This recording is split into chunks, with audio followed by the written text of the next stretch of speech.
You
can measure the size of an elephant.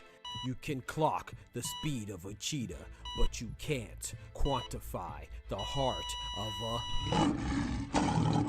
kings, queens, and in-betweens. Welcome to Dr. Boxing Talk. Stream starts now. The champ is here!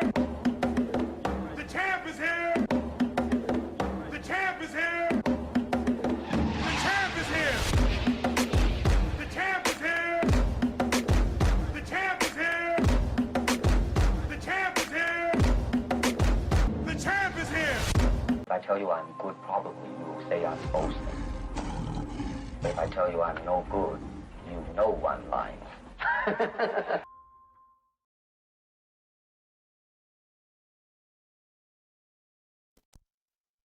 Yo, yo, yo, yo, yo, yo, yo. What it do, what it do, what it do.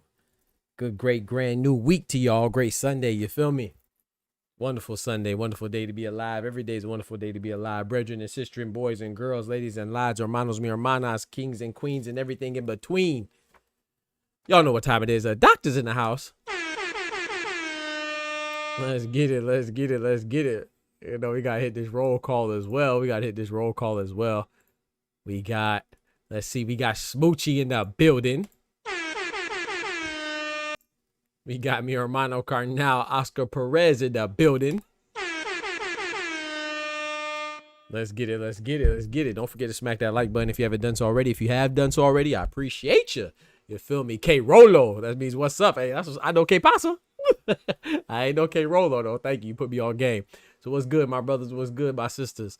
We are here today because, like I said, this well, I ain't say it yet, but this week has been a little slow as far as like high profile fighters fighting, but we've seen some good fights, man. I watched the fights on Wednesday we had in Nigeria, you know what I'm saying, between Brandon Glanton and who was Marcus Brown as the main event. It was a good event, you know, it had some mishaps there here and there, but that's okay. It should be expected. We've seen mistakes in American boxing, Japanese boxing, Mexican boxing, English boxing, so it was nothing to shut down the internet. You know, people just like to over exaggerate, especially when it comes to certain things from certain people, you know. So but yeah, and then yesterday I watched the fights in England, you know. So that was a good fight. Ended in a draw, the main event, but there was also some good fights on the undercard. So there's usually some good boxing to watch, man. You just gotta pay attention a little bit. You might have to reach a little bit and look in various places and various regions and various countries, but you could find it. So I was actually pretty content with the boxing. But as far as high profile fighters go, we have one coming up this weekend on the 11th, good Lord willing, and that's Jaron Ennis versus Weizma Lima. And I believe Yoli Hernandez, aka Yo-Yo Diablo, is fighting on Sunday, the day after, on the 12th, you know, and that's actually in Kissimmee. So I was actually thinking about going over there, but we'll see how it goes. I'm undecided, but I reached out to them, and we're going to get into it later. But they didn't have any body, it was like heavy hitters boxing or something like that that's putting on the event. And the email address that they have on file, it doesn't work. It's weird. But anyway, before we get started, let's go ahead and thank the Most High. Let's say our prayers. So if you indulge, please join me and bow your heads. If you don't, sit back, have a coke and a smile. We'll be back shortly. Dear Heavenly Father, Lord, we thank you for your blessings. Thank you for leading us into a new week. And please, Lord, bring this wonderful Sunday. Let this Sunday be not just a beginning, but an everlasting joy and to the rest of the week. You know, let us enjoy Monday, which is sometimes hard for some people, and all the way to Friday, and then going to Saturday until we reach the next Sunday again, Lord. So we ask you for your continued mercies and your continued forgiveness as we repent for our sins. And also too, if we are going through any hard times, let us not look let us look within, but not just within, but let us look up as well, and know that anything that we have in front of us, any obstacle, nothing is too big or too massive or too difficult for you to overcome. So as long as we get our strength from you, then we will be more than okay. We will thrive in any situation, Lord. So we thank you for your blessings, give you all the praise. We ask for your continued mercies and forgiveness. In Jesus' name, amen. Amen. Amen. Oh, also, hold on. And also, I want to set a prayer up for our countrymen and women, black, brown, white, male, female, all of our immigrants or natives, everybody that's in this country. I want to pray for them. And we also pray for mercies for those, especially in the Illinois area, Chicago to be exact. In Jesus' name. Amen. All right, let's get it, man. We got Dub City Gritty in the building. What's good, brethren? We got my partner, my player partner, Ty Morissette, aka Bodega Ty, aka Ty ain't gonna eat no IHOP. You know what I'm talking about? In the building. Let's get it. Oh, whose birthday it is? Is it somebody's birthday? Or we just excited to be here? It's a celebration. Shout out to Smoochie. But yeah, yeah, man. So let's get right to it, man. Ty gonna kick it off. He said we taking the easy route. Bomac voice. You know what's so crazy about that, man? You know that kind of irks me, man. Shout out to Jaron Boots Ennis, and I'm not saying this because I like Jaron Boots Ennis. Y'all know I like Jaron Boots Ennis, but I like boxing, man. There's not too many boxes I don't like unless you do something that I feel like is crossing the line outside the elements of boxing, and you're doing it habitually, like you're a frequent and continuous line stepper like a Ryan Garcia, but. If you know me, like I might like one fighter more than I like the other, but I don't really dislike too many fighters. You know what I'm saying? I'm a fan of the sport, you know? So if you box, man, I'm already a fan by default.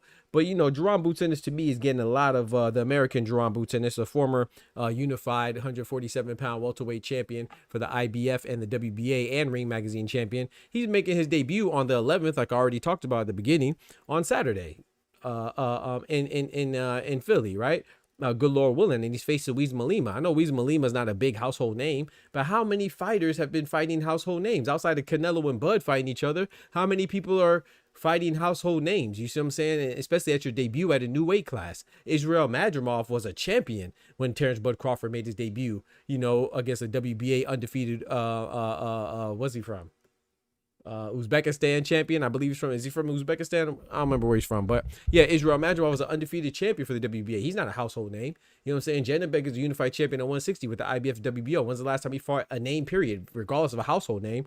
So this guy's making his debut at a new weight class against a guy who's an IBO champion. And I think that's I'm not going to say it's perfect, but that's a pretty good test for a new weight class. You know what I'm saying? And I'm just seeing a lot of people come down hard on Jaron Boots Ennis. I think it's kind of silly, and I think it's uncalled for, and I think it's ridiculous, you know, especially when you're comparing him to Vergil Ortiz. They're like, oh, Vergil Ortiz is fighting Erickson Lubin. Oh, Vergil Ortiz just fought Israel Madrimov. Oh, Vergil Ortiz just fought, before that was Serhiy Boachuk. Yeah, but those weren't his debuts.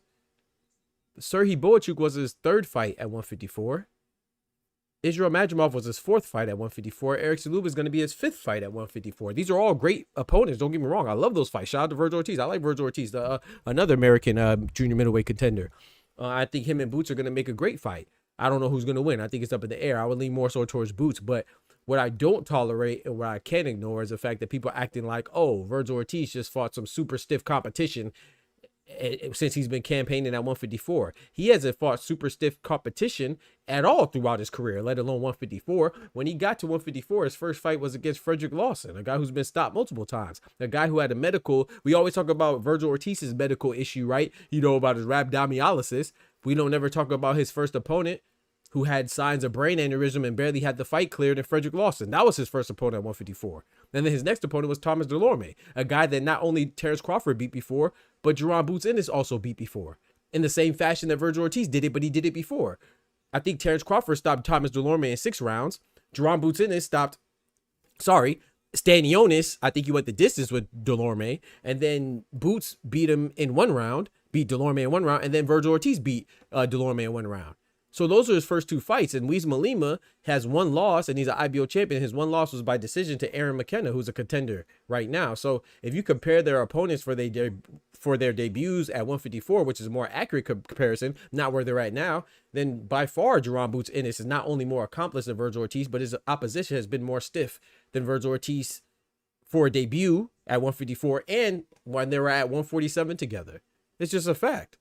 Jaron Boots Ennis is more accomplished. Like I said, he was a unified champion, Ring Magazine, WBA, IBF, right? So I don't really understand what people are talking about. He's taking the easy route because he's not fighting a recognizable name. Like, everybody's not Terrence Crawford. That's the thing, you know. People gotta realize that everybody's not Manny Pacquiao. You don't have to, like, when someone does something great, it doesn't have to be the norm. Like, I hear stupid content creators, and no disrespect, but I got to be honest, you know. I hear stupid content creators say, oh, Terrence Crawford, he just beat Canelo, so he should be able to go fight Dimitri Bivol now. What? He should go fight Dimitri Bivol now because Dimitri Bivol beat Canelo? And he also beat Canelo? What? So we don't care about weight classes anymore. Oh, so he should go fight David Benavidez, who's at, not only is he at super middleweight, he's at light heavyweight right now. He should go fight David Benavidez to prove that he's better than Canelo. What?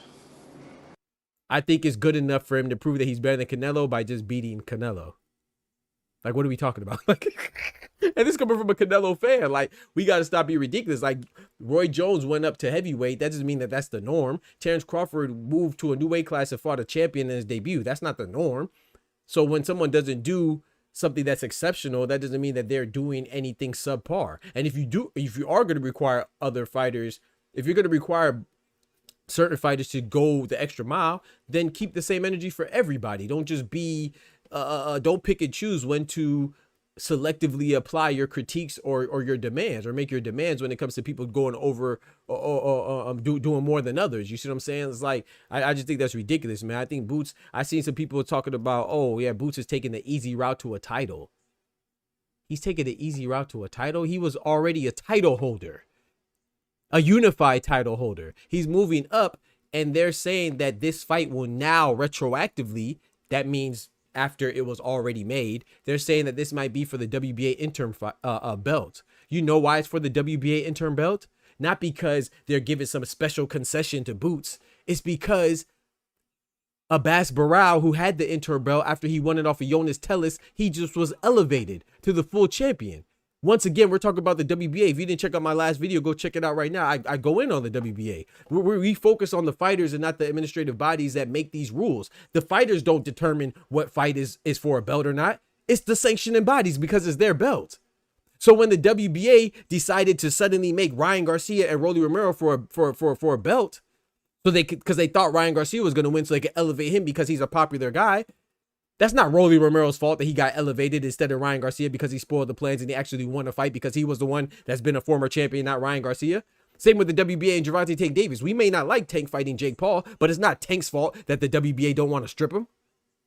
I had an interview with the great champion Jorge Linares, and I asked him that question, and he agreed with me. Well, he didn't agree with me. He said it, and then I agreed with him. I mean, that's what I've been. He did agree with me, but he didn't know he was agreeing with me until after he said it. 'Cause I asked him, since he's a supervisor of the WBA, should Tank be stripped? And y'all know Tank is one of my favorite fighters.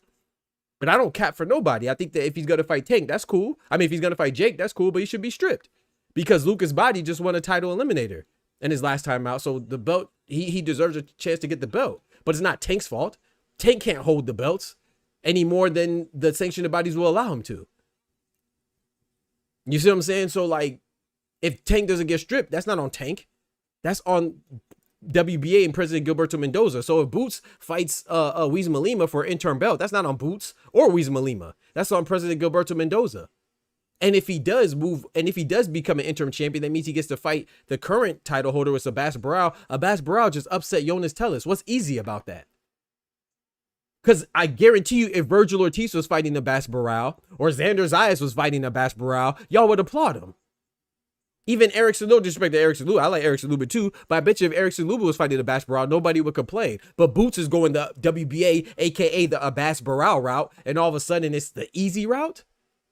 So did Brian Norman take an easy route when he fought and beat Giovanni Santillan for his WBO belt? And then he was elevated because everybody at 147 was elevated since Terrence Crawford left the division? Did he take the easy route? Did Esau Pitbull Cruz just he just beat, who's his last fight? I don't even know who did he fight last? So Salcido, Omar Salcido? And that was suddenly declared for a WBC interim belt. Did he take the easy route? Well, what is this easy route nonsense? So if you're fighting for an interim belt or the sanctioned bodies decide to make something an interim belt, you're choosing the easy route. That's what we talk about, bro. A lot of these fools don't know boxing, man, and we be tolerating that mess because it's not about substance. It's about saying something outrageous and being polarizing and being loud and being. It doesn't even matter if you're right or wrong. It just matters that you're convincing. How are you taking the easy route because you're fighting a guy that has one loss by decision and he's a WIBO champion and they made it an interim belt? And then at the very worst of it, I guess, you'll be fighting for a belt that you already had at the lower weight division. Isn't Lamont Roach doing that when he fought Tank? He was a champion for the WBA. Again, he was a WBA 130-pound champion, or is, excuse me, and he was able to challenge for Gervonta Tank Davis's WBA title at 135.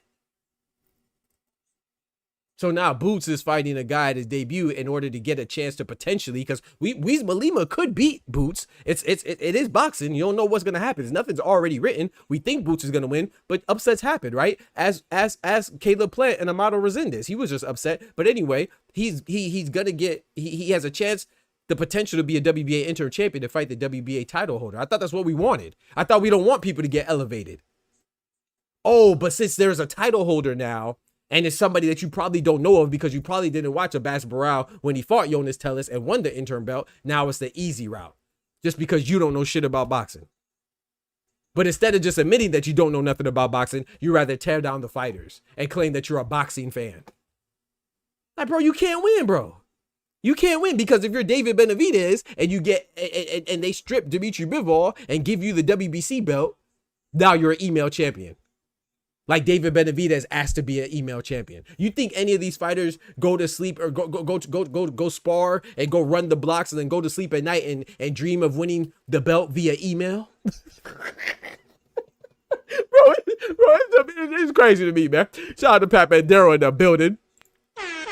We got G Tatted in the building. What it do, brethren? Let me see who else we got. What else we got?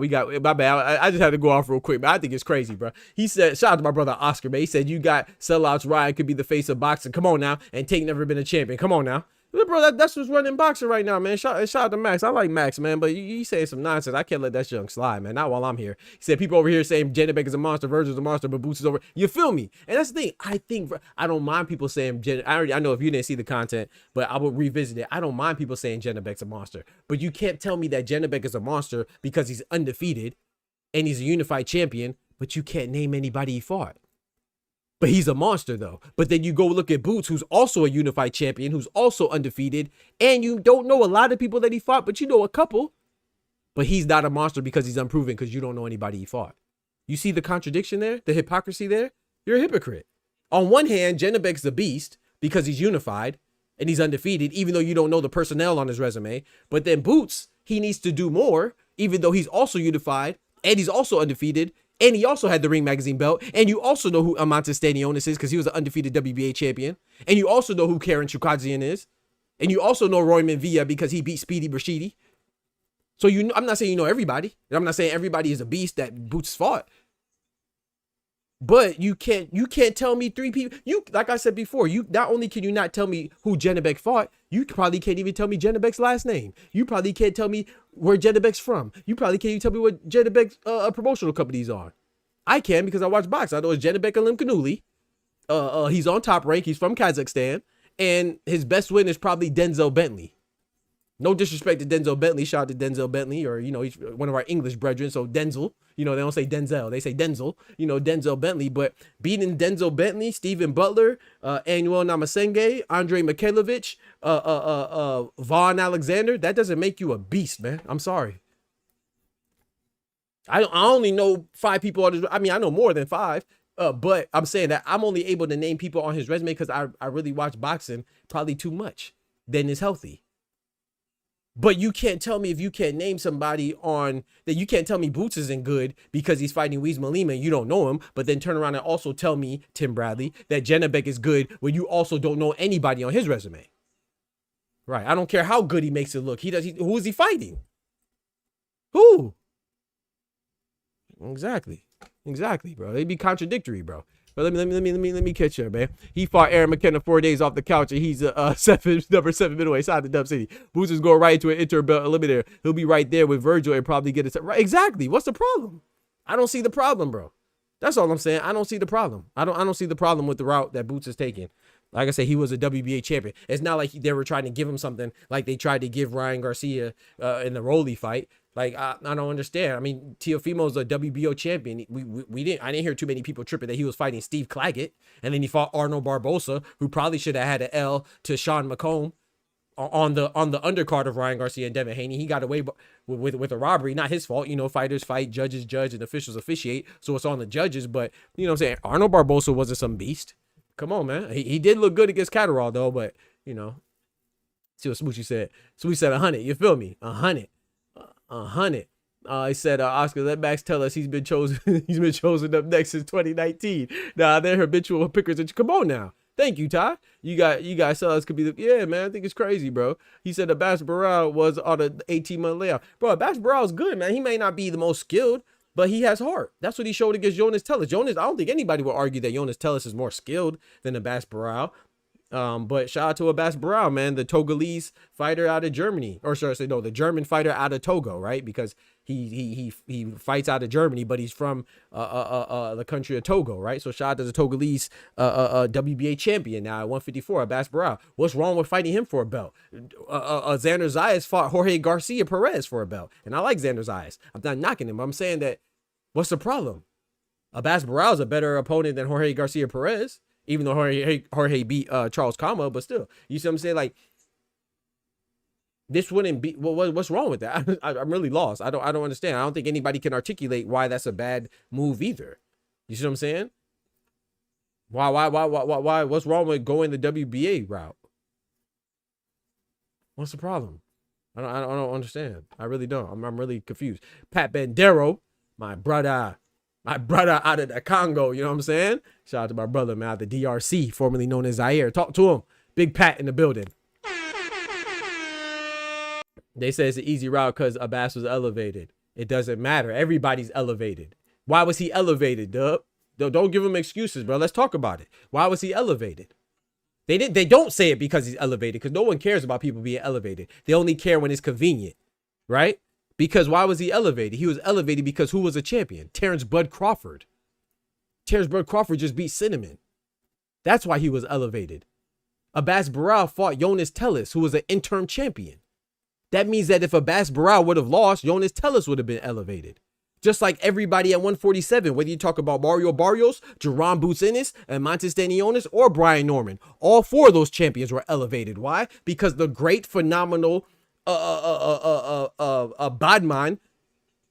American superb being, if you will, in the boxing ring, Terrence Bud Crawford was the undisputed champion. That's usually how boxing works. Daniel Dubois was elevated. So, for the IBF, when Usyk got stripped when he fought Tyson Fury for the second time, who cares? It's not about being elevated. It's about who they're talking about. And if Isa Pitbull Cruz is the interim belt holder, who's at 140 right now? Who's at 140? Who's the WBC belt holder at 140? Subriel Matias. If Subriel Matias vacated and Isa Pitbull Cruz was elevated, nobody would talk trash. They wouldn't. People get elevated all the time. We only call people fake champions sometimes. Depends on who it is. No one said that Montes Stanionis was elevated. No one had a problem with that elevation. But Boots, we always talk about Boots being the email champion. We always talk about, well, not always, but a lot of us talk about David Benavidez. Depends if you like David Benavidez or not. People will talk trash about him being an email champion. It's not his fault. They're not the ones politicking, man. The people that are politicking are the politicians. And those will be the WBC president with Mauricio Suleiman, the WBA president with Gilberto Mendoza, the WBO president with Gustavo Oliveri, and the IBF president with Daryl Peoples. And I think the IBF does it the least, to be honest. Now, I know end of the day, TGE #1 and come on now. Easy route or not, when Boots take the belt, they won't be able to duck him anymore. Come on now, Pat. He said they will have to fight him. Shout out to the Boots. Come on now. I mean, I don't even know. And Abbas Barrow's a good fighter. You know what I'm saying? So I don't get it. You know what I'm saying? People always say they do this because they do that, and nah, man. Everybody at 118 was elevated essentially because Naoya Inoue was undisputed. That's how boxing works. When you're undisputed, you have all the belts, and when you can't fight everybody. So when you vacate or you lose it, then everybody else is subsequently going to get elevated. That's how it works. I don't understand, bro. So I mean, that's why I think disrespecting email champions is nonsense. It just matters if you like a fighter or not. Because if it was Ryan Garcia being elevated and not Rolly Romero, nobody would have a problem with it. Nobody would have a problem. Oh, but because it's Rolly Romero, all of a sudden he's a fake champion, right? We have to realize that just sounds good. The person who wins is the person that gets in the position to be elevated in the first place. Meaning that if Brian Norman didn't beat Giovanni Santillan, then Giovanni Santillan would have been elevated.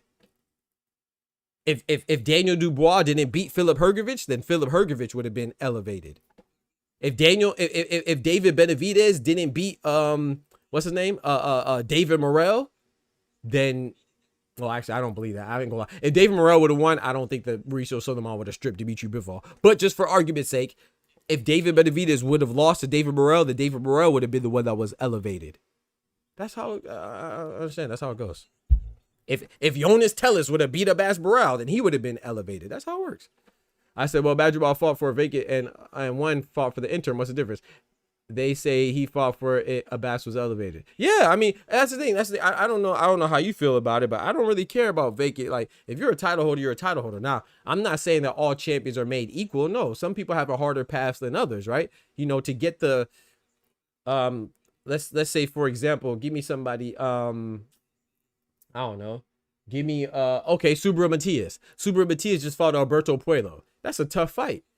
So I would say that him being a belt holder is probably a little bit more, I don't want to say legit because it's all legitimate. I don't want to say illegitimate, but I'll say it's a little bit more respected than Xander Zayas beating Jorge Garcia Perez because he's a more recognized, Alberto Puello is a more recognizable name, and the fact that he was actually the champion, right? But at the end of the day, you still had to fight somebody to be in your position. So I think people, it just matters who you like, because if you like Manny Pacquiao, you're gonna respect IBO belts to call him an 8 division champion. But if you don't like Wies Malima, you're gonna say the IBO belt means nothing. Even though Dimitri Bivol used to carry his IBO belt around proudly, right? He did. So it matters what you like and what you don't like, because if you like Devin Haney, you're gonna say that he was if you don't like Devin Haney, you're gonna say that he lost to Ryan Garcia and he was knocked out. But if you're honest, you'll say that the guy came in overweight and he cheated. He was on PEDs. But if you don't like Devin Haney, then you're gonna act like it was just a regular fight and it's somehow a travesty, and it's somehow negative to boxing that we care about PEDs. That's what I be talking about, man. We gotta start excommunicating and exiling these fanboys and groupies out of boxing, man. They make it terrible. You can't tell who's really a good fighter, who's not a good fighter based on who they fought. Because if you let Max Kellerman tell it, Gervonta Tank Davis didn't fight anybody and he's a fake champion, so he'll be bad as a face of boxing. But Ryan Garcia, who lost to Gervonta Tank Davis, lost to Rolly Romero, cheated Devin Haney, and his best win is Luke Campbell or Oscar Duarte, he would say that that guy is okay to be the face of boxing. Let Max Kellerman tell it.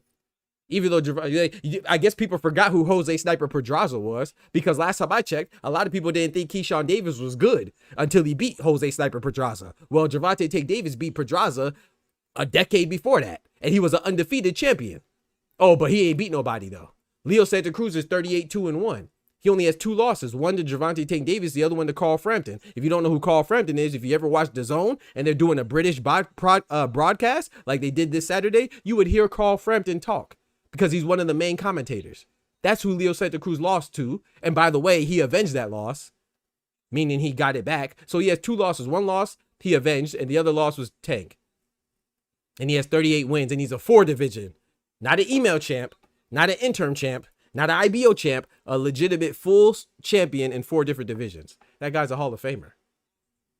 I don't care that he moved up. Gervonta Tank Davis still beat him and knocked him out in spectacular fashion. That's who he beat. So when you say he beats nobody, that's craziness. I don't hear anybody saying, oh, well, you know, Kell Brook was a nobody when Triple G beat him because he moved up.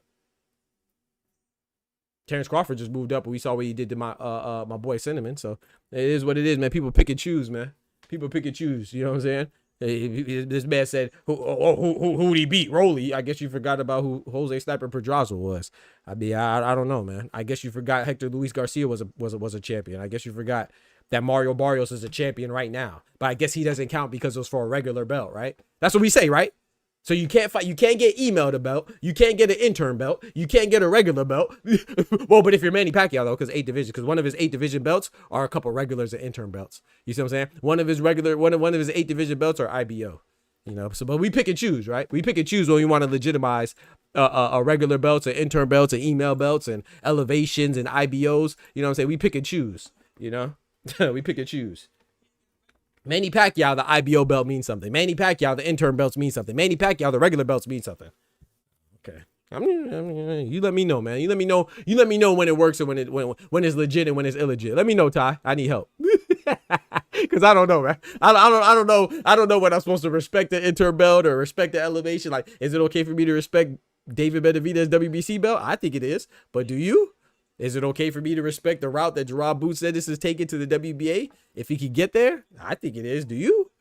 I mean, I don't know. Is Brian Norman a legitimate title holder? I think he is. Do you? I mean, we pick and choose, man. I don't know, man. So, I don't know.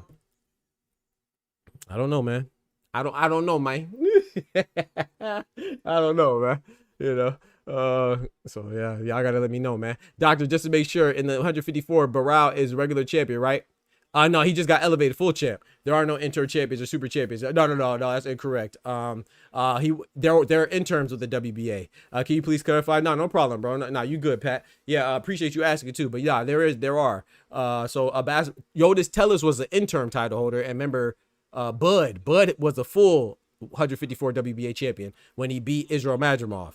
And then because he didn't fight, obviously he went and fought Cinnamon for that historical matchup. That was a fantastic fight. Shout out to my favorite fighter, Canelo, and shout out to Terrence Bud Crawford, another one of my favorite fighters. I love that night of boxing, man. Shout out to them.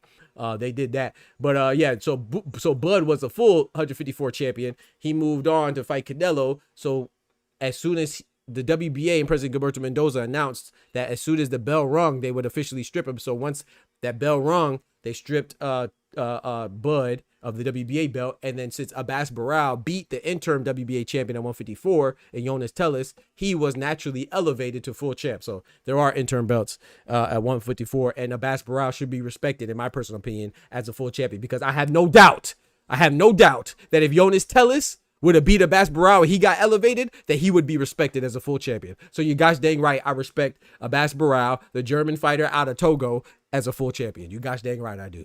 Shout out to Abbas Barao. Shout out to Abbas Barao. He did his thing. Yo, shout out to Z Pacino in the building. And shout out to Yotis Tellis. I still like Yotis Tellis. I still think he could bounce back. I like Yotis Tellis. But I'm definitely I definitely respect interim holders. I like Isaac Pitbull Cruz, one of my favorite fighters. Does he deserve who did he last beat? Salcido, right? Omar Salcido. I forgot who was Isaac Pitbull Cruz's last fight. I don't remember. It was Salcido, right? And he got a interim WBC belt. No one complains about that.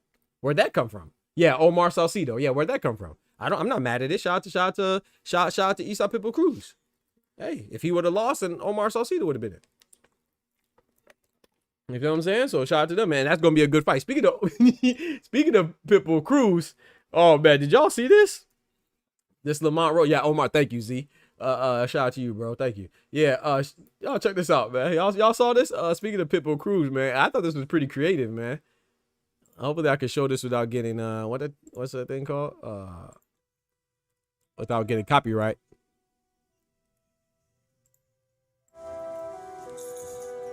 This is what Lamont Roach posted.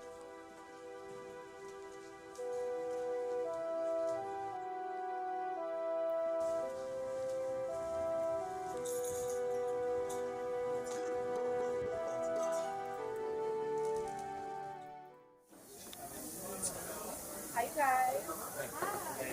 Welcome to the Reaper's Table at Diet Supper Club. My name is Jay. I'm going to be sitting for you guys tonight. Got water. Here is your menu.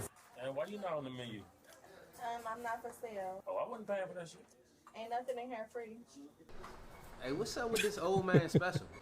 Man, so I wasn't paying for that.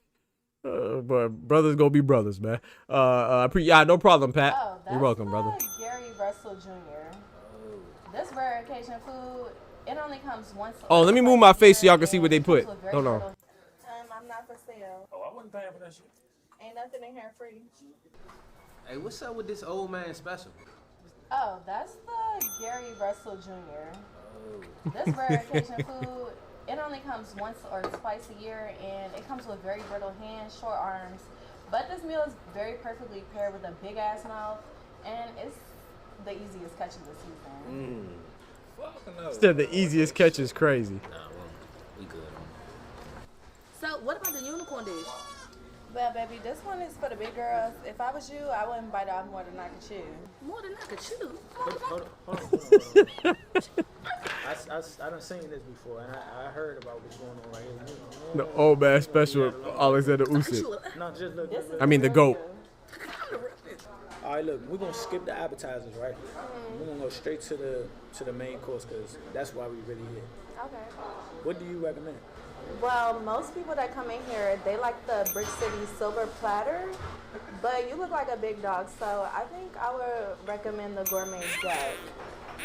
You want to know what's in that? Please let me know. So the gourmet duck, it comes fried, heavily salted, greasy, and a little sassy, but it also has a side of a female dog, so you might like that. Side of female dog is crazy. Come on, man. Come on, man. Nah, I mean, for real. I mean, what else you got, man? Fuck that. That shit ain't about nothing. Well, the dog catcher special, it's a traditional Mexican dish. It's served on a bed of quicksand. It doesn't move, and it's an easy target. Get them to pick GTD apart chains. if you like it. Hey, look, fool, that do sound nice. You hear me? I add another notch on my belt. You get what I'm saying? That greasy. I can bring the belt out to him. A little sassy, I Z. don't know. What do you think? I think that's a nice choice. Well, I really like that option for you. That's one of my personal faves. But whatever you think is best for you on this, I think you can handle it. I'm gonna go with the dog catcher special right here. And December 6th, live from San Antonio, Texas, I will be fighting Isaac Pitbull Cruz on pay-per-view for the WBC intern lightweight champion of the world.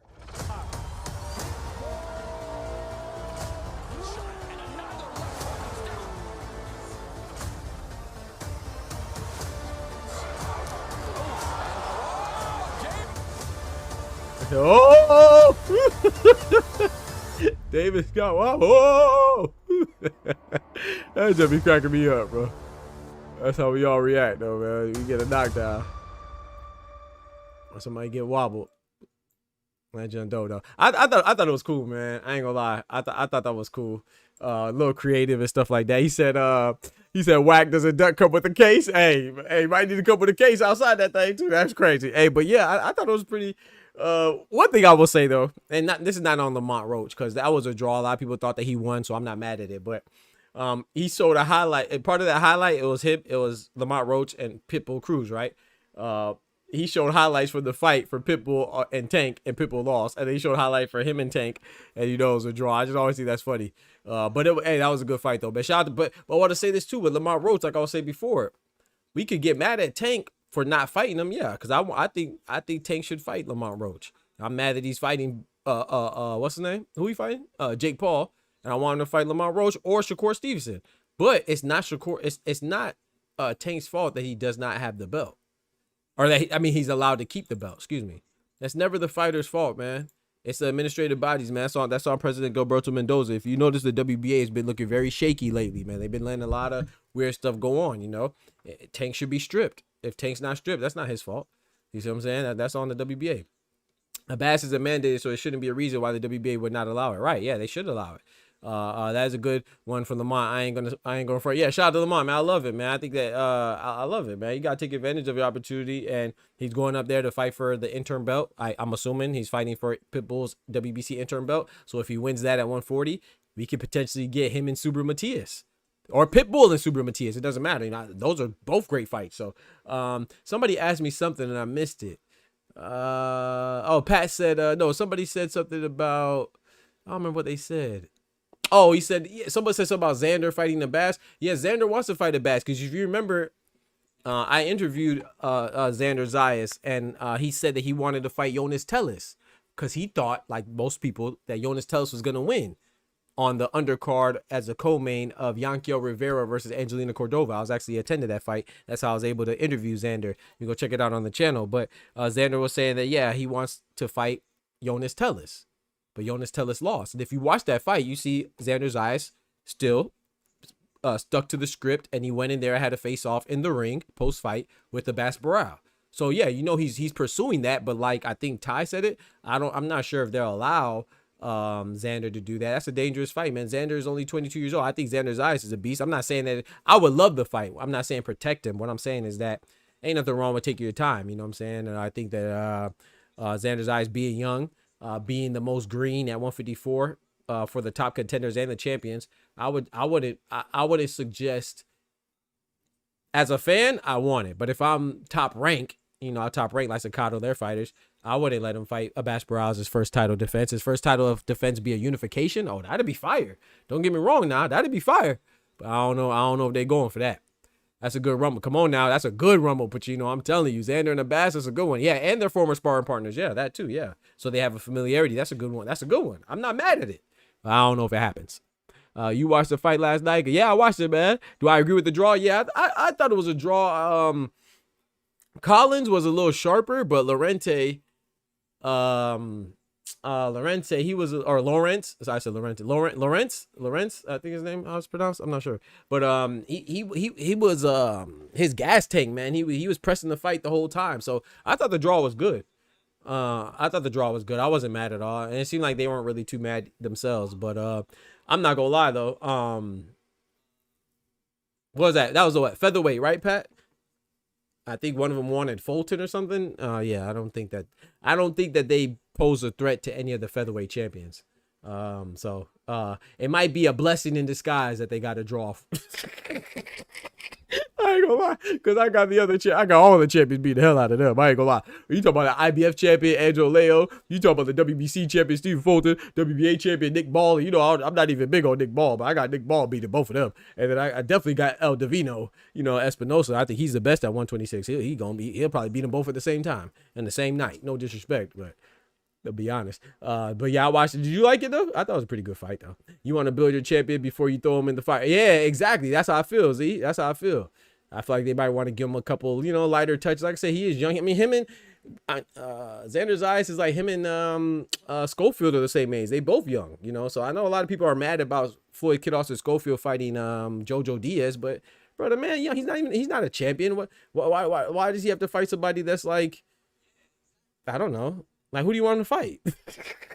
Like, he's a young kid. Now, I understand being a little impatient with him because he looked bad. He was ducking when he ducked Shakur. Oh, he definitely ducked Shakur.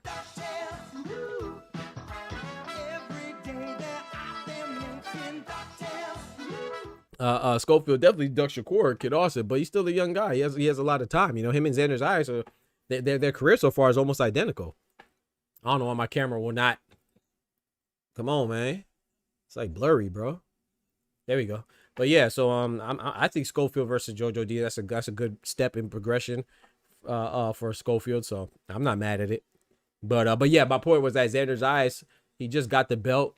I wouldn't be mad at a light touch. You know, he wants to have a homecoming, you know, for his first fight in his backyard of Puerto Rico. I wouldn't be mad at him fighting a guy that's not really known, like a Steve Claggett caliber guy, I don't see the problem. But if he wants to fight a Brow, which is what I'm hearing, that he does not want to fight Giovanni. So Giovanni Santillan is a guy that they proposed, but he said he don't want. He wants a tougher fight than Giovanni Santillan. Those of you unfamiliar with Giovanni Santillan is the same guy that Brian Norman beat to become the WBO title holder. Excuse me. Well, Giovanni Santillan had the interim belt. And he fought Brian Norman as a homecoming in his hometown in San Diego. And he was upset because Brian Norman beat the hell out of him in front of his people. In front of his people in San Diego. So that's how he became the interim belt holder. Of course, he was elevated because Terrence Crawford vacated that belt, of course, because he was undisputed. So, yeah, I don't have a problem with... I don't have a problem. But I will be honest, too, Z. I'm a marinate type of guy. Like, don't get me wrong. I'm not talking about marination like having...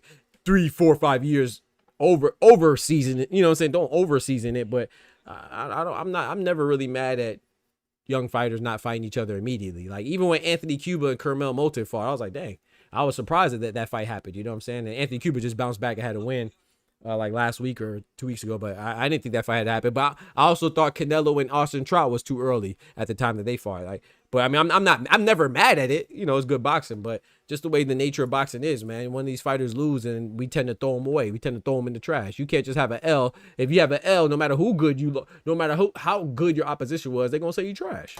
Know your fucking place, trash. Yeah, so I just think it's better. Yeah, I agree. It's just better that they stay active. I would prioritize being active at this point more so than prioritizing stiff competition. That's just my personal opinion, though. Tank on borrowed time. I would not be surprised if the WBA designated Kid Austin or Roach to fight someone or Tank's newly vacated for Tank's newly vacated 135 belt the night he fights Jay, and that'd be appropriate.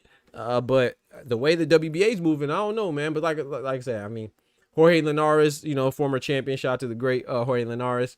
When I interviewed him, he supervised the WBA. He said he's not sure. He said they're going to talk, but so we'll see. He said, are the phone lines open? Not yet. I'm about to open it up, but not yet, Oscar. I'll give you like 10, maybe 10 more minutes. I got to talk about Cecilia Braekhus, man. We got to give the ladies they shine, and then we could talk. Because I know y'all ain't going to talk about the ladies. So, you know, I had to talk about the ladies. But yeah, so he said Collins was okay first round, but Laurent fought like the champion. Yeah, I agree. I think the draw was reasonable. I thought the draw was reasonable. Yeah, good fight, I think. The Spanish was good at cutting that pressure. Yes, he was. Sandor Martin translation was bad. Yeah. Yeah, Sandor Martin, excuse me, was translated for him. That was funny, man. That was funny. Yeah. Shout out to him now. But there was another fight too. I don't remember who it was. What's his name? Man, what's the dude's name, bruh? He fights with Freddie Roach. It was on another card. I watched that fight. That was good. That was a good fight. But my critique would be with that guy, he doesn't look the part though. You know, I feel like once he steps up, he'll lose because he just doesn't look like he's in shape. You know what I'm saying? And to me, I value that. Man, I'm not saying you got to be Adonis, like I said, like AJ or Klitschko, but you should look the part. You should look athletic. That guy, he got the stoppage. He fights with Freddie Roach. He looks good. He has good punch power, good technique, but like I say, it's just I don't trust his body type and stuff like that. Like, he doesn't look like he puts in the work. But maybe he does, you know what I'm saying? I mean, he could be like I don't know, like a Tyson Fury or something. I don't know. But yeah, man, said the last lady. Shout out to my brother Ty, man. We about to talk about Cecilia Braekhus, you know, Brækhus, right? Out of Norway, man. I believe she's from Colombia. Shout out to Colombia, boy. That's why she's pretty. You know what I'm talking about? Shout out to Colombia, man. My professors, advisors, and for my PhD are from Bogota, Colombia, and Medellin, Colombia. But yeah, shout out to her. Don't forget to smack that like button. But Cecilia Braekhus, she fought Emma Kozin, right? And you know, this was her last fight, the last ride, the AKA Cecilia, the First Lady Brækhus, right? She's 44 years old, and this was her last fight. You know, she fights out of Norway by way of Colombia. And one time for the ladies, man. You know what I'm saying? One time for the ladies. I actually did not get to catch the whole fight because I was watching the English card, the card of England, and I couldn't find this one either. But I did catch the highlights, and she did her thing, you know, and she's now a 2-division champion, you know, 147 and 154, junior welterweight and junior welterweight, and she did her thing, man. I'm happy for her. You know, she only has 2 losses, both to Jessica McCaskill, and yeah, so Jessica McCaskill been in there with like Katie Taylor and stuff like that. But yeah, she won. But the funny thing is though, shout out to Cecilia, right? And a lot of people are celebrating her, as we should. She's a beast, man. I think boxing was banned in Norway. She got the ban uplifted, and she really held it down for women's boxing, you know. But to me, I think it's funny that, you know, she beat a champion in Emma Kozin. But you know who beat Emma Kozin first? This person, the GOAT. So I just once again, it's back where I opened up the show with, right? We pick and choose, man. I think this was a great win. But Emma Kozin only had one loss coming in, and that was to Clarissa Shields. But Clarissa Shields, she doesn't fight anybody, remember, right? Remember, every time she's undisputed in three different divisions, 4-time undisputed in 3 different weight classes, but she doesn't fight anybody, right? But Cecilia, she just won some belts for beating somebody who had one loss, and that one loss came to Clarissa Shields. And the person that Cecilia fought before Emma Kozin was Maricela Cornejo, right? Maricela Cornejo, one of her losses also came to Clarissa Shields. But Clarissa Shields doesn't fight anybody though, right? Right. But shout out to Cecilia though, man. I think this is dope that she gets to go out on top. And yeah, she is 44, Smoochie. 44 years old. You know who's around 44 years old? You know who's also around 44 years old? I think she's 47. That'd be Layla Ali. So if Cecilia could fight at 44 and win a title at a new weight class, if Layla Ali's going to talk trash to the GOAT, why can't you hop in there? What's the difference? 3 years difference? Maybe. I mean, I guess that's something significant, but I gotta say this all the time. I don't want Clarissa Shields and Layla Ali to fight. But if you're gonna run your mouth like Layla Ali's been doing, then you gotta go fight, man. Don't be pump faking. If you gonna talk trash, then go fight. If you not gonna fight, then don't talk trash. You know what I'm saying? You know, it is what it is, man. I like Layla Ali. I hope they don't fight. I hope they never fight because the age gap is too wide. I think Clarissa Shields is 30. Layla Ali's 46 or 47. It's just like how the age gap between Manny Pacquiao and Mario Barrios was. It's very similar to that. It's comparable to that. So I don't want them to fight. But if you're gonna talk trash, then you gotta go shake some now. Don't be talking trash. You'll be scared simultaneously. You gotta pick one now. See, y'all got where I was going. Yeah, man. But shout out to the first lady, though, man. Shout out to Cecilia Braekhus. Brækhus. I always mess up her name, but shout out to Cecilia Braekhus, man. WBA did Jamel dirty. True. Why is Vergil still marinating that agent like wine at this point? I don't think Vergil and Boots should marinate, but I think that I'm gonna say this. It's not that I think Vergil and Boots should necessarily marinate, though, but if they were going to fight, they should have fought at 147. I don't think Boots should fight Vergil Ortiz at his debut at 154. That'd be awesome, but I don't think that should happen. You see what I'm saying? And I think the only reason why anybody would advocate for that to happen is because they want somebody to be at a disadvantage.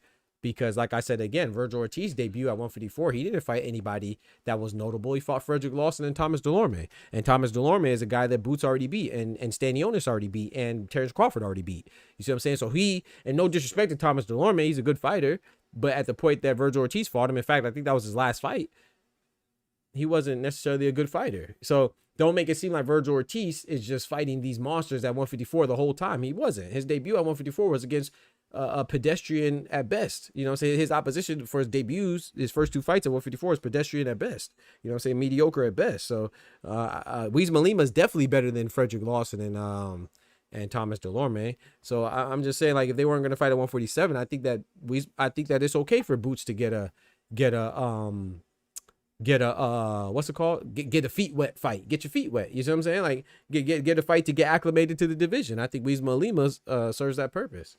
You know, that's just my personal opinion anyway. Vergil need to be trying to fight Fedor. Come on now, he ain't trying to do that. Z, you know what time it is, man. You know, we let people pump fake, man. He wasn't trying to fight Bakram, you know, and then all of a sudden he didn't want to fight Bakram, and all of a sudden he conveniently. And I'm not saying I like Vergil. Let me say that I like Vergil, so I'm not blaming it just on Vergil. But notice how he could have had a title shot against Bakram for the IBF, but not only did he not fight Bakram, he took the guy that Bakram was supposed to fight. Because remember, Lubin in his last fight against Arturo Holmes, he won the IBF title eliminator. So Lubin was supposed to be fighting Bakram. But Lubin made a U-turn, and I don't blame Lubin because I think Lubin will fight anybody. But so not only did Vergil not elect to fight Bakram, because remember, Bakram and his promotion's main events, they came out and said that Turkey hollered at him, right? And offered them the fight with Vergil. and they signed their portion. And Vergil, you know, of course, they said they didn't know anything about it, which I don't believe. But anyway, I don't care. But he said they didn't know anything about it. So basically, Bakram was offered the fight. He was signed to fight Vergil. Vergil didn't want that smoke, right? And then all of a sudden, you know, they conveniently used the rhabdomyolysis or whatever that we haven't seen be an issue since 147 when he was trying to weight bully, right? Which is kind of, this is one of the reasons why you would get rhabdo in the first place. So, you know, he didn't want that smoke with Bakram, and then he didn't want that smoke with Fundora either, I don't think, because like you said, if he did, he's an interim title holder of the WBC. Fundora is a WBC belt. So, I don't know, man. You know, but and then Xander called him out too, and he didn't want to fight Xander, but then Xander got a belt, and now he says he wants to fight Xander. But I don't think that Top Rank would put Xander in that position like we just talked about earlier. They're not going to make him fight Vergil on his first fight as a belt holder. That doesn't even make sense. You see what I'm saying? So he didn't want to fight Xander before, and now he claims he wants to fight. It just looks a little funny, man. Like I said, I like Vergil, but it just looks, the way he's being moved looks a little funny. It may not be. I think Vergil Ortiz is about that life. I honestly think that Vergil Ortiz would fight him. But for whatever reason, whether it's him, whether it's his Vergil Ortiz Sr., whether it's Oscar De La Ponte and Golden Shower Promotions, whatever it is, he's being moved funny, man. You notice he fought Israel Madrimov, which is a good fight, but once again, he fought Israel Madrimov, and he was sick. It's not Vergil Ortiz's fault that Madrimov was sick, but he was sick, right? Because he was so sick that he had to pull out the Boachuk fight. Because if you remember, when that fight was initially made, it was supposed to be like a 2-month turnaround. Remember, he was supposed to fight Boachuk in December, then turn around and fight Ortiz in February. I honestly believe that Vergil Ortiz and his team, they only took the Madrimov fight because they thought Madrimov was going to come off of a war with Serhii Boachuk in December and have a short turnaround. I think they were trying to take advantage of him. I don't know. I mean, I could be wrong, but that's what it looks like. You see what I'm saying? And then before that, he fought Serhii Boachuk, and he got dropped twice. A lot of people thought he lost. You know, Serhii Boachuk just lost to Brandon Adams for a second time. I don't hear anybody talk about how great I think Brandon Adams is good, but what I'm saying is that nobody talks about Brandon Adams. No one thinks about Brandon Adams when they think about good fighters at 154. And Brandon Adams, that no one thinks about, just beat Serhii Boachuk not once but twice. Convincingly. The first time he stopped him, you could argue that he was losing until he stopped him in the first one. But the second one, he won convincingly. So how well is that Boachuk win for Vergil aging? It's not really aging well, because you just lost to a guy, lost twice to Brandon Adams, and you got dropped twice in the process. And some people, like my brother Oscar, think you lost. I was cool with Vergil Ortiz winning, but I had Serhii Boachuk winning too. Vergil, a whole smoke screen. How Vergil gonna tell Zayas no to the homecoming? Come on now, Dub, and making the champ go to his backyard like Top Rank was gonna do. That's what I'm saying. I just feel like you said, he's a smoke screen, bro. I don't know how honest they're being with trying to fight these guys to become a champion. Like, you're fighting even Eric Salubi. That's a great fight, but he's not a title holder. In fact, he was in line to fight a title holder in Bakram that you also could have fought yourself, but you didn't. So, you know what I'm saying? So, I mean, I don't know, man. I don't know what Vergil's doing, but I don't know. It just looks a little shaky, baby. I think he lost too. Come on now, Z. He said still ain't nobody thinking about no Brandon. Right. Still nobody's thinking about Brandon Adams. And he just beat Boachuk. Especially with Michael Fox. Remember Michael Fox and Boachuk fought? A lot of people thought Michael Fox beat Boachuk too. So I don't know. Like I said, I really like Vergil. You know, it's just funny. Like, I have to keep saying that because when I say things like, oh, the WBA again, they did wrong by MJ Akhmadaliev because he was a long overdue mandatory for Naya Inoue. People think I don't like Naya Inoue. I think Naya Inoue, I thought Naya Inoue would beat MJ Akhmadaliev. But that doesn't change the fact that MJ Akhmadaliev deserved the opportunity. But once again, it's WBA. WBA be moving funny, bro. But we blame the fighters when convenient. No, bro, it's WBA, bro. The WBA is always shaky, man. It's always shaky, bro. Well, at least lately. Let me say that. They be moving funny, man. They be moving funny, man. He did the same with Boots. 2 mandatories in 3 months ago. Come on now, Dub. You know what I'm talking about. You feel me? He said, I don't want to hear about Vergil as an elite fighter until he gets a belt. I don't know about elite. I don't know about that. I think he's very good, though. He has the same achievements as Ryan Garcia at this point, except he's undefeated. I say that respectfully. That's a fact. I do think Vergil's good, though. But, yeah, you're right. I mean, like I said, once again, we're selective with who we critique. But anyway, I'm about to open up the phone lines, man. Anybody wants to call in, please do so. You can call in. I think it's pinned to the chat. You could go ahead and call in now. Phone lines are about to be open. We gonna keep it short though, cause yeah, I'm gonna get me some food. Don't forget to smack that like button. And also consider becoming a Patreon member. A member on the Patreon really helps contribute to keep us going and growing. You know what I'm saying? It helps us get out there to these fight events. You know, hey, cost a little penny. You know what I'm saying? So all the love for the Patreon goes straight to that. My travel expenses, whether it's driving, whether it's gas, whether it's hotel stays, whether it's tickets I gotta purchase. You know what I'm saying? So it really helps to keep us going and growing, man. Shout out to all the members. That really helps keep the lights on and all that stuff too, man. We trying to do this.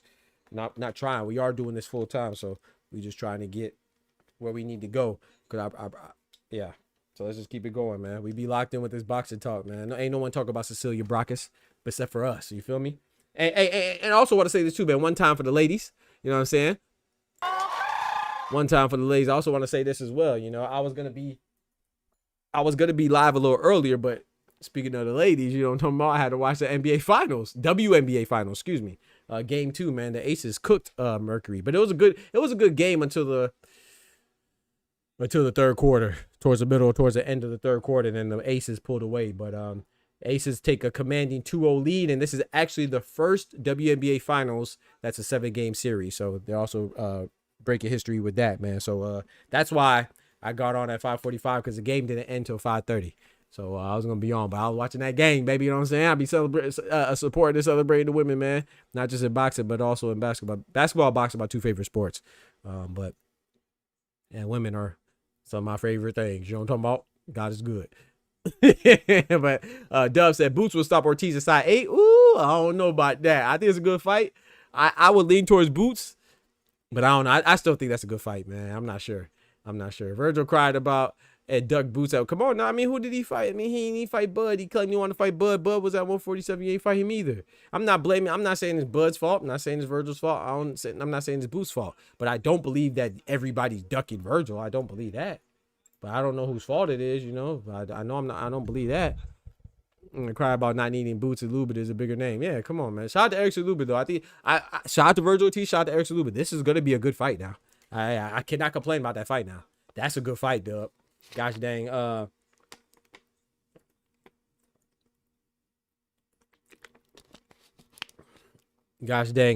Erickson the Hammer Lubin and Vergil Ortiz. That's a good fight, bro.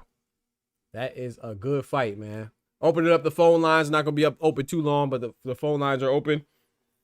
And we gonna put on the time, you know what I'm saying? A 3-minute timer. I don't see you, Oscar. My brother. But yeah, man. So we'll have the phone lines are open now. The link is on the chat. I don't know why I pointed up. It's not up, but it's in the chat, pinned to the chat, man. So go ahead and call there. Excuse me. But yeah, I think that let me look at the boxing schedule right now. Matter of fact, speaking of Cecilia Braekhus, man, Braekhus, I'm about to actually post this tribute to the women. You know what I'm saying? Go check out this post. I'm about to post it right now. Anybody watch that BKFC joint? Anybody watch the BKFC? Was it Mike Perry and I don't know the other guy's name, something Stevens? I didn't watch it, so I'm not really into BKFC, but I heard it was pretty good.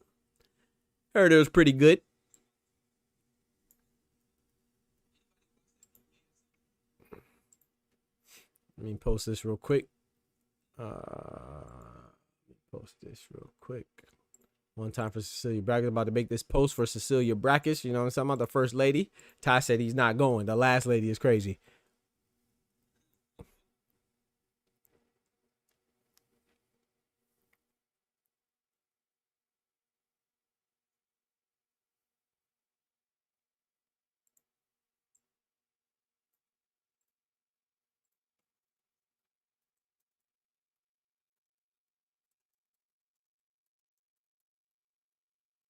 All right, I just posted it, man. Go like that post for your boy. I appreciate it, man. All that's free, man. Likes are free. Support the channel. Likes are free. So, Steven said, you didn't watch it? Okay, I didn't watch it either. I'm not really into BKFC, but I did watch James DeGale. I always call him James DeGale. Former gold medalist out of England. That was like last week, right? I watched that. That was a sloppy fight. I like the fight. I got Vergil taking it in deep water. Ooh, yeah.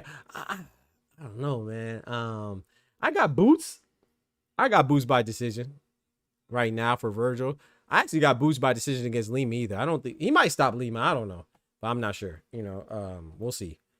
But yeah, I got Boots by decision in both. But I think Vergil could beat Boots. I think that's a good fight, but I would lean towards Boots.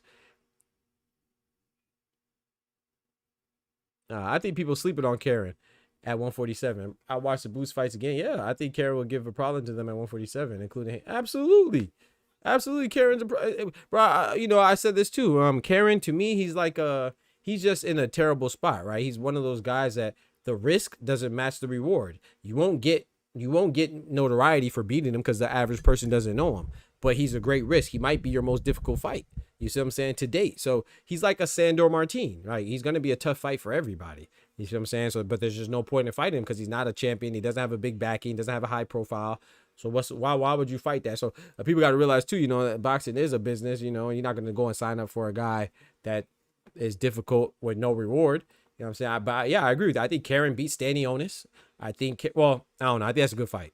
I think Karen and Brian Norman's a good fight. He might beat Brian Norman. Who else at 147? WBO is Brian Norman. WBA is shoot.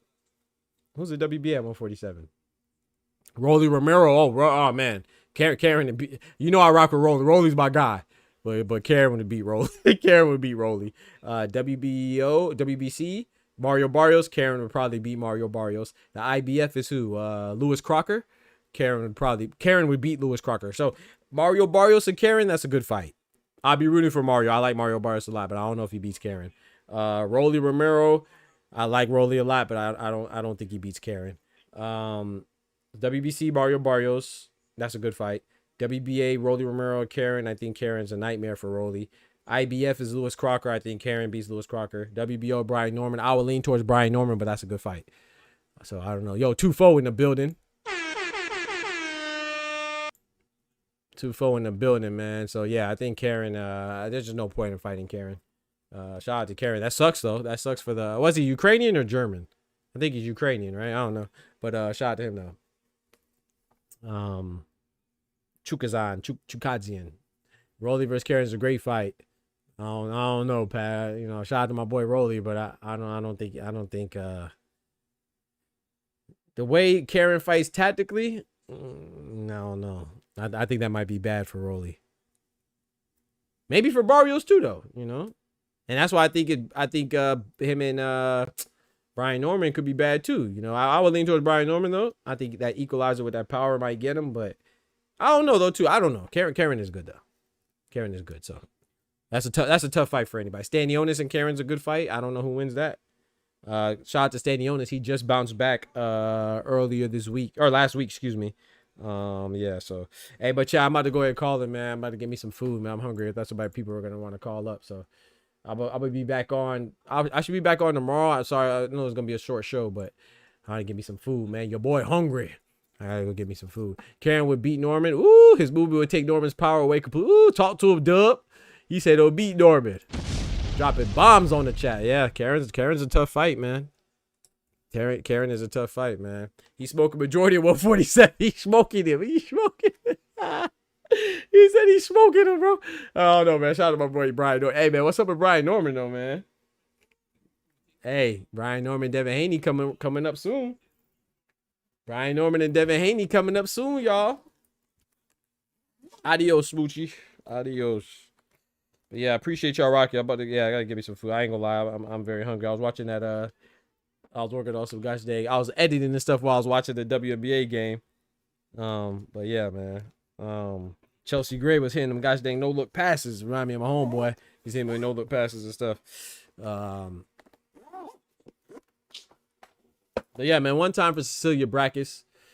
One time for the ladies too. I'm trying to think. There was something else I was going to talk about, but I pretty much covered it. Don't forget to smack that like button for your boy. Haney does look super strong. What if Haney knocks out Brian Norman? Boy, if Haney knocks out Brian Norman, that'd be crazy. Karen beats Norman Jr. if he doesn't get stopped first. That's what I'm thinking, Tom. I'm thinking Brian Norman might stop him. I'm thinking Norman might stop him. Yo, we got my boy 2-4 in the building. What up, folk? Oh man, Haney looks strong. I saw him throwing that gosh dang medicine ball against the wall and stuff, but that looked good. I don't know, man. We'll see about Devin. I got Brian Norman beating Devin, but Devin, it's a great fight because they have clear advantages and disadvantages. You know, obviously the clear one for Brian Norman is his power, right? And Devin Haney's questionable chin. And then the clear one for Devin Haney is his boxing ability, right?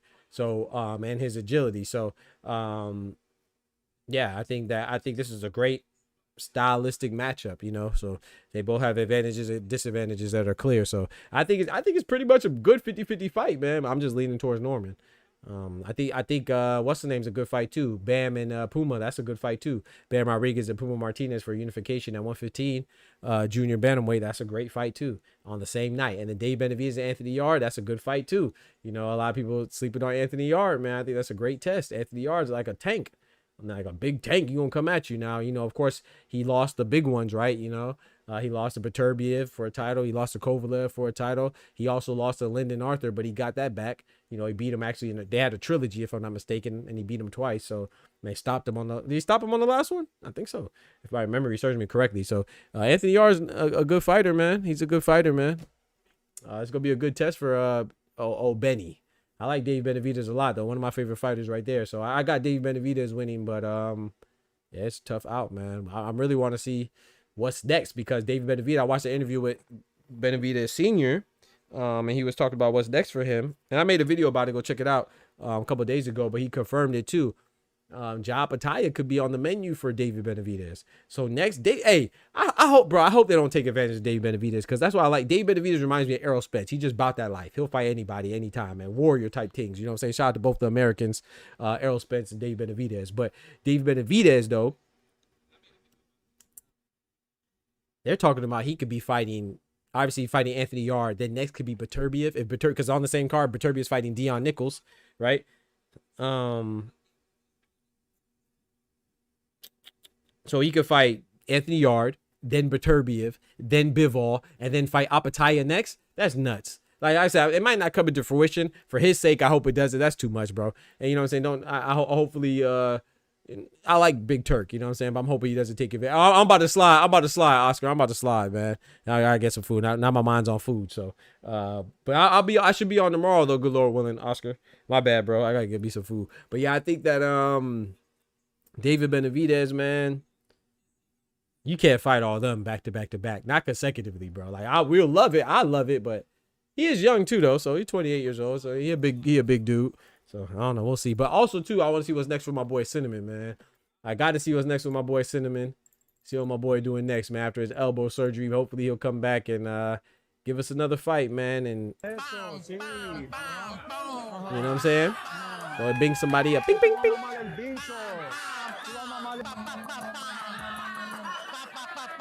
Yeah, hopefully Canelo comes back and gives us at least one more, man. I'm gonna be honest, I don't really want to, and I know y'all gonna make it seem like I'm trying to what's the word I'm looking for? Like I'm trying to show favoritism or coddle Canelo, but I don't think he needs to fight Terrence Crawford again. I think it'll just get worse. But I said the same thing for Bivol. Like I don't need to see that again. I think Bivol beats him again too. But I would like to see him come back and maybe fight like a Shiraz or I'm not really interested in Chris Eubank Jr. to be honest. But if Chris Eubank Jr. beats Conor Benn, he wants to fight in England, whatever. He can do whatever he wants. You know what I'm saying? He's at that point of his career. But I would like to see Canelo and Shiraz. I would like to see Canelo and Pacheco, something like that. You know what I'm saying? So or Christian, the winner of Christian and Billy and Lester Martinez. You know, if he could still go, you know what I'm saying? But if not, I mean, retire. You know. So I like to see Cinnamon one more time. But yeah, that's just me though. I definitely want to see. Hopefully Tank comes back too, but I think Tank's gonna retire. Another one of my favorite fighters. Errol Spence talk about potentially coming back. That's one of my favorite fighters too. I don't want him to come back unless he's like seriously healthy. You know what I'm saying? If he's, I have my doubts. I don't think he is going to be. I'll jump in the members. All right, bet I might jump back after I eat, but I gotta get me some food. I heard from a great source Canelo gonna fight a 54 guy that lost 3 or 4 fights. That lost the last 3 of his 4 fights. Hey, shout out to Cinnamon, man. Hey, that's what it is, man. Turkey should have known that. He put him in a three fight deal. Best round to lose. And, hey, I you know what's crazy? I know a lot of people think that I think Canelo has a lot of leverage in that 3-fight deal. Like, he may not. I mean, I don't know. He may not have that much leverage. I don't know, but I think he does. The reason why I think he has a lot of leverage is because the fact that, you know, they're already talking about if Canelo beats Crawford, that he would fight the winner of he would fight Chris Eubank if he beats Conor Benn in that rematch, or he'll fight Hamza Shiraz in England because he wants to fight in England. So I don't imagine. Like, I know a lot of people are thinking that he's gonna have a big fight. I don't imagine it being a big fight. You know, I think it's gonna be like a little farewell tour. You know, I'm not gonna really be interested in it, but it's Canelo. I'm gonna watch it. The only way for Canelo to earn his respect back is to go to 175 fight Benavidez. Nah, man, he ain't lose no respect. You sleep. Canelo ain't lose no respect, bro. You tripping. He ain't lose no respect, man. Terrence Crawford's a beast, man. It is what it is. Hey, there's no shame in losing to anybody he lost to. He lost to Floyd. He lost to Bivol. He lost to Crawford. Ain't no shame in that. I also thought he lost to Lara, but ain't no shame in that.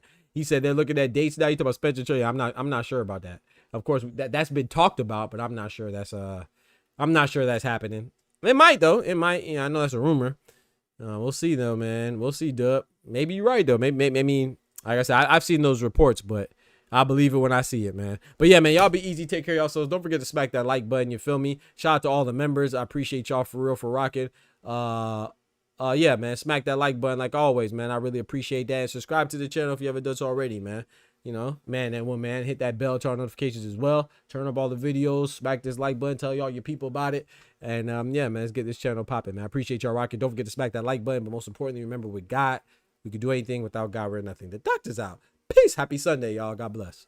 From the hood to college, both worlds they had to meet. 6 degrees between us, so cold we're about to freeze. But we're Florida boys, hot takes, we bring the heat.